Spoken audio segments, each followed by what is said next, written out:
মার্কিন যুক্তরাষ্ট্রে শিশুদের আর্থিক সুরক্ষা জোরদারে বড় উদ্যোগ আসছে। ঘোষণায় জানানো হয়েছে, নতুন করে চালু হতে যাচ্ছে তথাকথিত ট্রাম্প অ্যাকাউন্ট, যার মাধ্যমে দেশের প্রতিটি নবজাতক শিশুকে দেয়া হবে এককালীন $1,000। সরকারের লক্ষ্য পরিবারগুলোকে আর্থিক স্বস্তি দেয়া এবং শিশুদের ভবিষ্যৎ সঞ্চয় অভ্যাস গড়ে তোলা।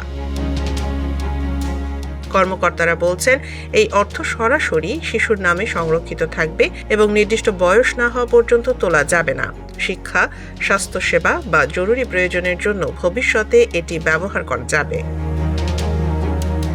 বিশেষজ্ঞরা মনে করছেন, এই উদ্যোগ নিম্ন আয়ের পরিবারগুলোর জন্য বিশেষ সহায়ক হবে। তবে বিরোধী দল প্রশ্ন তুলেছে, অর্থের উৎস কী এবং দীর্ঘমেয়াদে এই প্রকল্প কতটা টেকসই হবে। তা সত্ত্বেও নতুন অভিভাবকদের মধ্যে আশা তৈরি হয়েছে, এই সঞ্চয় তাদের সন্তানের জীবনে প্রয়োজনীয় ভিত্তি তৈরি করতে পারে।